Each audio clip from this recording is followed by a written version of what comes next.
জাল জাল টাকি মাছ ভুনা করা সবারই কিন্তু অনেক পছন্দ। আমার কিন্তু অনেক পছন্দের খাবার। টাকি মাছ ভুনা খেলে কিন্তু আমার আর অন্য কিছু প্রয়োজন পড়ে না। আর এরকম জাল জাল টাকি মাছ ভুনা করলে কিন্তু আমার ভীষণ ভালো লাগে। গরম ভাতের সাথে টাকি মাছ ভুনা খেতে কিন্তু ভীষণ মজা। টাকি মাছগুলো আমি ছোটো ছোটো করে পিস পিস করে কেটে নিয়েছি, সাথে কাঁচা মরিচ আর পেঁয়াজ কুচি কুচি করে কেটে নিয়েছি। এটা দিয়ে আমি আজকে খুব মজাদার একটা টাকি মাছ ভুনা করব। কড়াইয়ে তেল দিয়ে পেঁয়াজ কাঁচামরিচ দিয়ে তেলের মধ্যে খুব ভালো করে একটু ভেজে নেব। আমাদের ময়মনসিংহের গ্রাম বাংলার একটি ঐতিহ্যবাহী খাবারই টাকি মাছ ভুনা। টাকি মাছ ভুনা আমরা খেতে কিন্তু সবাই অনেক বেশি পছন্দ করি। টাকি মাছ ভর্তা, টাকি মাছের ভুনা, লাউ দিয়ে টাকি মাছ রান্না করা, এগুলো কিন্তু আমাদের ময়মনসিংহের ঐতিহ্যবাহী একটি খাবার। আর আজকে আমি কিন্তু ঝাল ঝাল করে টাকি মাছ ভুনা করছি। আর আমাদের এই ময়মনসিংহবাসীর যে প্রিয় খাবারটি, এটি যদি আপনি তৈরি করে খান দেখবেন আপনারও খুব বেশি ভালো লাগবে। আমাদের তো অনেক অনেক বেশি পছন্দের খাবার এটি।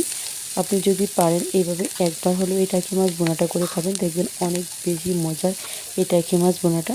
তো আমি পেঁয়াজ আর কাঁচামরিচ একটু ভালো করে ভেজে নিয়ে তার মধ্যে দিয়ে দিচ্ছি ধনে গুঁড়া, হলুদের গুঁড়া, লঙ্কার গুঁড়া, সব কিছু দিয়ে সব মশলাপাতি অ্যাড করে খুব ভালোভাবে রান্না করব। লবণ আর মাছের যে সস আমরা যেটাকে বলি বাজারে ধান্না সস, মিষ্টি জিরা, এটা অবশ্যই আমরা মাছের মধ্যে ব্যবহার করি, বড় মাছের মধ্যে। আর ছোটো মাছের মধ্যে ছোটো সস গুঁড়া, যেগুলা একটু একটু ঘ্রাণ আসে মাছের মধ্যে, এই মাছের সসগুলো কিন্তু অবশ্যই দিয়ে রান্না করবেন, দেখবেন খেতে কিন্তু ভীষণ মজা হবে। তো আমি মশলাটা খুব ভালো করে একটু কষিয়ে নিচ্ছি। আর আমরা ময়মনসিংহবাসী কিন্তু এরকম ঝাল ঝাল মাছ ভুনা খেতে কিন্তু ভীষণ ভালোবাসি। আর এই টাকি মাছটা আমাদের অনেক প্রিয়, অনেক এলাকায় এটাকে সাইতান মাছও বলে থাকে। আর আমরা কিন্তু এই টাকি মাছটা হলে কিন্তু আমাদের অনেক অনেক বেশি প্রিয় খাবার এটি। আর ময়মনসিংহের কিন্তু অনেক খাবারই প্রিয়, তার মধ্যে কিন্তু এই টাকি মাছটা অন্যতম একটি খাবার। আপনি এই রেসিপিটা ফলো করে একবার হলেও এই টাকি মাছ ভুনাটা অবশ্যই রান্না করবেন।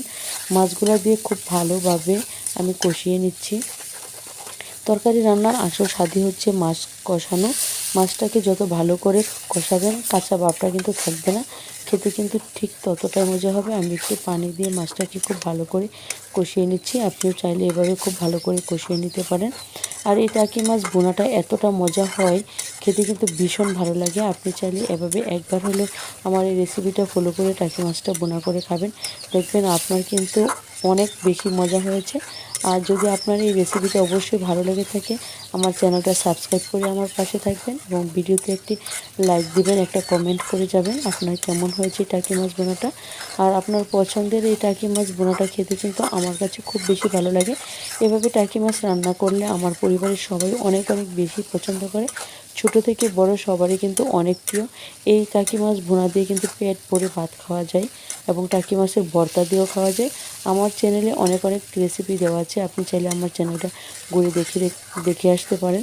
ময়মনসিংহের অনেক ঐতিহ্যবাহী খাবার আমার এই চ্যানেলে দেওয়া আছে। আর এরকম মাছ বোনা খেতে কার না ভালো লাগে, আমার তো ভীষণ ভালো লাগে। আমার এই টাকি মাছ বোনা হলে আমার কিন্তু অন্য কিছু প্রয়োজন পড়ে না খেতে।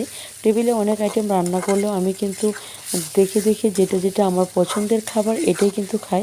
আজকে কিন্তু ব্যতিক্রম না, টেবিলের মধ্যে অনেক আইটেমই রান্না করেছি, তার মধ্যে টাকি মাছ বোনাটা কিন্তু আমার কাছে সবচেয়ে বেশি জনপ্রিয় একটি খাবার। তার জন্য আমি এই ভিডিওটা আপনাদের সাথে শেয়ার করলাম। বন্ধুরা, যদি ভালো লেগে থাকে অবশ্যই আমার চ্যানেলটা সাবস্ক্রাইব করে আমার পাশে থাকবেন। এটা একটু ঝোল দিয়ে দিচ্ছি, কারণ হচ্ছে একটু ঝোল দিয়ে খুব ভালোভাবে মাছটাকে সিদ্ধ করতে হবে। আর যত ভালো করে ভুনা করবেন খেতে কিন্তু ঠিক ততটাই বেশি মজা হবে। আমাদের গ্রাম বাংলার ঐতিহ্যবাহী একটি খাবার এই টাকি মাছ। অনেকেই অনেক এলাকার মধ্যে এই মাছকে সাইতান মাছও বলে থাকে, তবে আমাদের ময়মনসিংহবাসী আমরা কিন্তু এটাকে টাকি মাছ বলে থাকি বা লাডি মাছ বলে গ্রামের ভাষায় অনেকেই।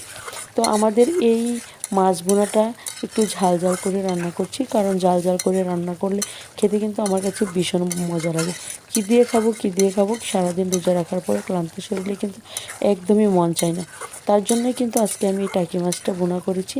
আর এরকম ঝাল ঝাল টাকি মাছ বোনা খেতে কিন্তু আমাদের সবারই অনেক অনেক বেশি প্রিয় একটি খাবার।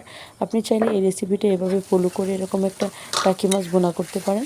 তো আমার মাছ বোনাটা হয়ে গেছে, মোটামুটি কমপ্লিটের দিকেই হয়ে গেছে। ঝোলটা আর একটু কমিয়ে নিয়ে আমি একটু ভুনা ভুনা করেই তুলে নিব। আর এরকম মাছ বোনা খেতে কিন্তু আপনার ভীষণ ভালো লাগবে। আপনি একবার হলেও এরকম টাকি মাছ এনে একবার রান্না করে খেয়ে দেখেন, অবশ্যই আপনার কাছে অনেক ভালো লাগবে। অনেকেই টাকি মাছটা খেতে চায় না, ফেলে দেয়, কারো কাছে ভালো লাগে না, মাথা ফেলে দেয়। আমি কিন্তু মাথার দুই সাইডের অংশ ফেলে দিয়ে মাথাটা রেখেছি, কারণ টাকি মাছের মাথার লেজ খেতে আমার কাছে ভীষণ ভালো লাগে। সব মাছের মধ্যে কিন্তু আমার টাকি মাছটা অনেক বেশি প্রিয়, অনেক বেশি ফেভারিট। তো আমার রান্না কমপ্লিট হয়ে গেছে, আমি একটু ডেকোরেশন করে নিচ্ছি।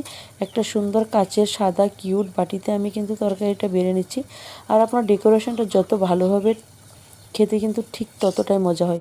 তো রান্না যেমনই হোক না কেন আপনার ডেকোরেশনটা যাতে ভালো হয়, তাহলে মেহমান বা বাসার সবার সামনে যদি আপনার ডেকোরেশনটা ভালো থাকে, তাহলে কিন্তু খেয়েও তারা অনেক তৃপ্তি পায় এবং দেখতেও অনেক লোভনীয় হয় খাবারটা। তো আমার সর্বোপরি টাকি মাছ বোনাটা কমপ্লিট হয়ে গেছে। তো আশা করছি সবারই অনেক অনেক বেশি ভালো লাগবে আমার এই ভিডিওটা। যদি ভালো লেগে থাকে অবশ্যই একটা লাইক কমেন্ট শেয়ার করতে ভুলবেন না। আর আমার পাশে থাকবেন অবশ্যই একটা লাইক করে। আর কেমন হয়েছে আমার টাকি মাছ বোনাটা অবশ্যই কমেন্ট করতে ভুলবেন না। তো সবাই অনেক অনেক বেশি ভালো থাকবেন, সুস্থ থাকবেন। আপনাদের সামনে দেখা হবে অন্য আরেক দিন অন্য কোনো রেসিপি নিয়ে। সে পর্যন্ত সবাই ভালো থাকবেন, সুস্থ থাকবেন। সবাইকে অনেক অনেক বেশি ধন্যবাদ আমার পাশে থাকার জন্য। সবাইকে আবারও অনেক অনেক বেশি ধন্যবাদ। আল্লাহ হাফেজ।